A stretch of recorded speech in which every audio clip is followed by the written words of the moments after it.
Kia ora whāwhānau. Today we're going to family planning, so let's go have a look inside.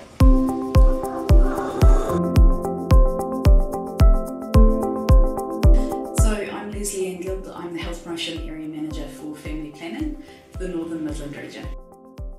So Family Planning is a national sexual health service, and we have several parts of the organisation. So we've got clinics across New Zealand that provide sexual and reproductive health services for New Zealanders and people who are visiting.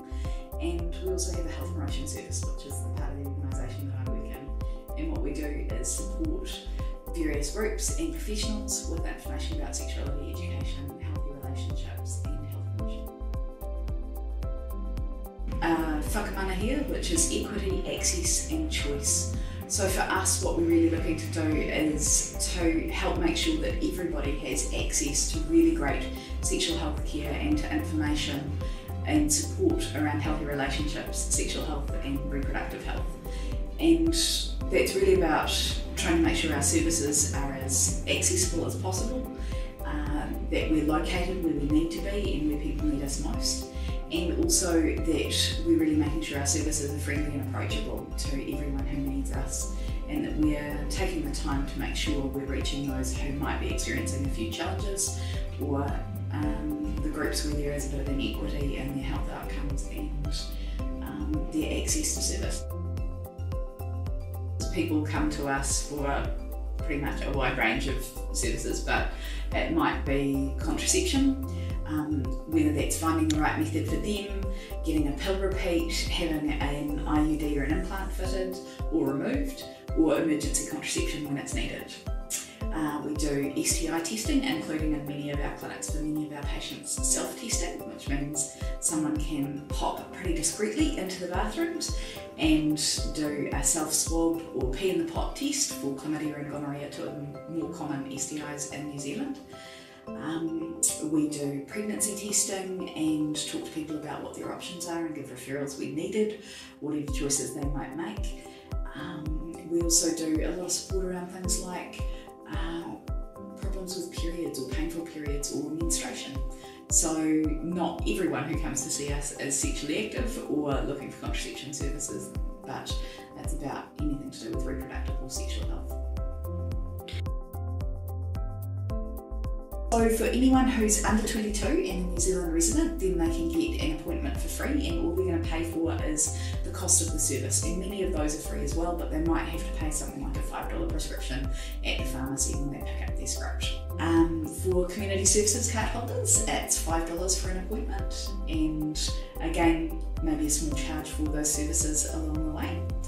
And for anyone who's over 22 and doesn't hold a community services card but is a New Zealand resident, that's $32 for an appointment, and then again the service fees on top.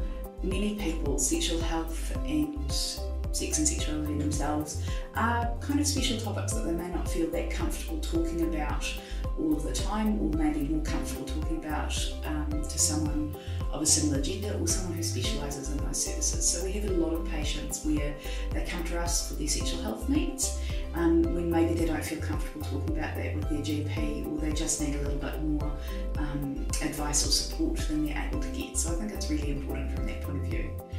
And in terms of health promotion, we get the privilege of working with people from this huge range of groups all over New Zealand, from young people just starting to go through puberty and trying to understand what's happening, all the way through teenagers, adults, and even occasionally in the odd retirement home. And it's a really great reminder of why we need those conversations and those services, because it's amazing how many people have had really little or no access to sexuality education and haven't even necessarily had someone explain the parts of their own body or their options in terms of safer sex or protecting themselves against pregnancy when they're not ready for that, or STIs no matter who their partner is.